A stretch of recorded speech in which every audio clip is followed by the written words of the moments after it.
Banyana number one, Kylian Swart. I salute you. I salute you. Banyana team owe you this victory. Yes. The entire team did very, very well because I believe that South Africa was the better team in the game between South Africa and Nigeria. But you see you, Swart, your performance was top-notch. You performed like a world-class goalkeeper. When I saw your hips, I felt you cannot even jump up very well. Because of what? The kind of hips you have. But the way you are moving in the air surprised me. The kind of saves you did in this game surprised me. Honestly, I believe that if that girl did not even use her hand, you would have saved that ball. Because you were positioned very, very well. You performed very, very, very, very well. But now my own goalkeeper is just diving and chasing shadows. I watched every area battle you made. You make sure that you had your hand on one of them. You are a world-class. See, the entire players for the Bafana team performed very well. Yes, the number 9, that girl. That girl did very well. The one that scored the first goal. She did very, very, very well. But you see, Kylian Swart, you're not just the woman of the match. You are just everything. Once they make it to the World Cup, they will have to just call you like this and buy you a special gift and give to you. Because you saved them very, very well against Nigeria. You did very, very, very well. In as much as the entire team played very well, but Kylian Swart exhibited a top-notch performance against the Super Falcons. It's a shame to see how South African women footballers destroy Nigerian female footballers today. When I keep talking about South Africa, the goodness and the mercies of God upon that country, will nothing say at a joke. I am not joking, and I am not exaggerating. When I say I profess my love for South Africa, it is genuine. Because I know when you see who God bless, you will know. When you see someone that is shining on God's favor, on God's mercy, you will know. When you see a country that God's hands are upon, you will know. South Africa, the way they are progressing, the way they are flying from grace to grace, is an evidence of God's mercy, evidence of God's love. You see how South African female footballer destroy Nigeria female footballer, knock them out, sent them home. South African female, una football. May God continue to bless you guys. This is why I always talk. When I talk, they say I talk too much. They say, why are you supporting South Africa? Of course, they deserve to be supported. When you check how much South Africa invested in their local league, football league. Nigeria does not have local league. Go and check it. We don't invest in our local leagues. Look at how passionate South Africans are. The love they show and the money they invested, the energy and everything they invested into their local leagues. So how do you expect Nigeria to be able to defeat South Africa? South Africa is one of the best countries in Africa, in fact in the world. Their local leagues is the best in Africa. Followed by Turkey, what's it called, Morocco, all those leagues. They have good leagues. South Africa first, Turkey, Morocco. They are leagues, they are local leagues. That's why you see most of their local players, they don't even bother going to Europe to go and play ball because they pay them well. You understand what I'm saying? How do you expect Nigeria footballer, especially the female, to be able to beat South African female? See ball, see game. Congratulations to South Africa for the victory, and I support South Africa. I want South Africa to win the trophy. Yes. Both Bafana and Banyana stopped Nigeria from qualifying for the World Cup. Guys, this is what I want. This is what I love. Beating Nigeria will always be sweet. Banyana, well done, my girls, well done. We needed mentality monsters for this game today. We needed mentality monsters, and that is exactly what we saw in this game. It just made me wish, why couldn't we play like this? Why couldn't we take our chances like this against Morocco? But that's a story for another day. We could have easily reached the semi-finals, but it's fine. Let's not dwell on the past. However, Thembi Kgatlana, what a performance. My GOAT. Donnelly. A lot of people have been saying Donnelly this, Donnelly that. Guys, today she showed you that there is potential there. There is potential there, and we should never forget this performance from Donnelly. Our goalkeeper, Swart. Wow.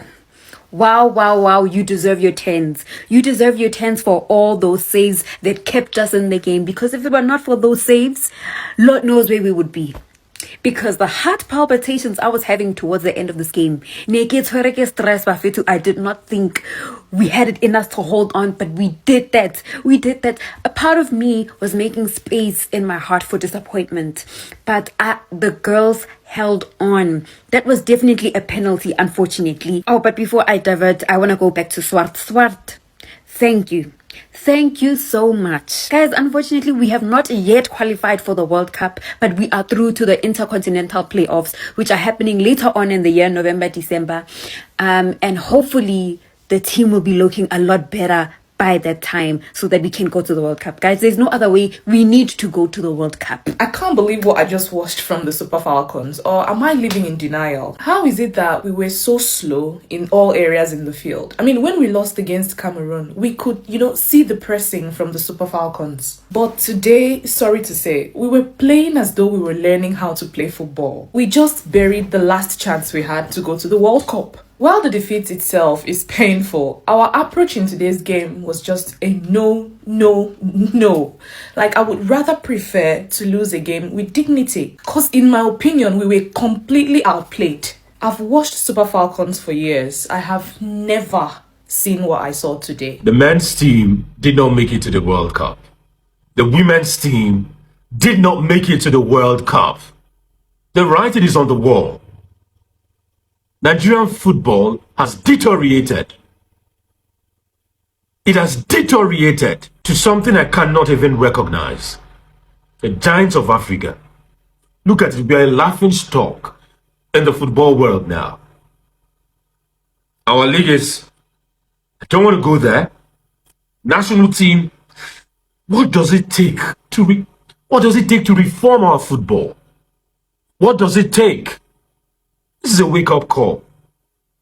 The administrators, the people in charge, if you cannot see the writing on the wall, this is just a warning.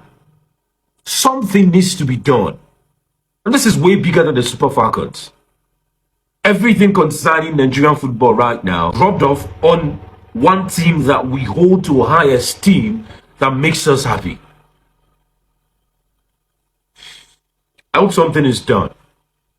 And I hope something is done real quick. South Africa 2, Nigeria 1. Banyana keep their World Cup dreams alive at the expense of the Super Falcons. Well, going into this tournament, it wouldn't have been a crazy bet to have suggested that both South Africa and Nigeria would automatically be going to next year's World Cup as semi-finalists, but it wasn't to be. Both nations were eliminated in the quarterfinals, so this was a real heavyweight clash to see who will get into those Interconfederation playoffs for next year's tournament in Brazil. It was a very cagey affair in the first half, not many chances on goal. Linda Matlalo had a great opportunity that blazed over in the 8th minute for South Africa. Rashidat Ajibade had a deflected effort that nearly went past Kaylin Swart in goal in the 12th minute. Bongeka Gamede had a decent shot on target from way out from a free kick that was easily saved by Nadozi. Michelle Alozi had a great effort just before the half-time whistle that she dragged her shot just narrowly wide. In the second half, South Africa seemed to play a lot better. Ronelle Donnelly had a great header that was just narrowly wide in the 49th minute. And then the opening goal came from Tembi Katlana, one of the best players of the tournament for sure, and definitely South Africa's saviour this tournament. A beautiful through ball found Hilda Magaya on the left-hand side, and she cuts it back to her striker, who puts it away beautifully to give Banyana the lead. She almost made it too shortly after. It was an excellent save from Chiamaka Nadozi in the 61st minute. A fantastic effort, a great save from Nadozi. Uchenna Kanu up front for Nigeria almost levelled things with a fantastic header, but it was Kaylin Swart who was equal to it. Probably the best save of the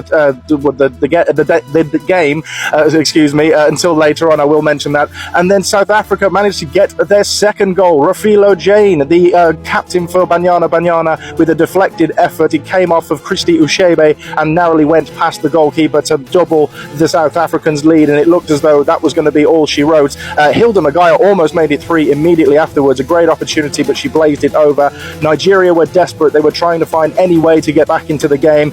Michelle Alozi with a header at the back post found its target, but it actually came off Rafilo Jane's arm. So it ended up being a penalty, and Rafilo Jane got herself a second yellow card and was sent off. So South Africa not only concede a penalty, but also go down to 10 women. Christy Ushebe makes up for her mistake for the second goal and puts away the penalty perfectly to make it 2-1 and sets up a dramatic last 5 minutes. And there were two very decent close chances for Nigeria to get the equaliser and send it to extra time. Folashade Ijamilusi, the substitute, nearly scored directly from a corner. It rattled the crossbar, and right at their death, Michelle Alozi had a glorious opportunity. She was in wide open space, left-footed strike, and it was saved brilliantly by the feet of Kaylin Swart, who is solely responsible for keeping South Africa's World Cup dreams alive, because that would have gone to extra time had she not been there. And that was it. Banyana went on to go and play in the Interconfederation playoffs. The Super Falcons, the record WAFCON champions, will not be playing World Cup football next year. So that concludes my match report for South Africa versus Nigeria. Let me know in the comments how you felt about the game. Follow me for more WAFCON 2026 content.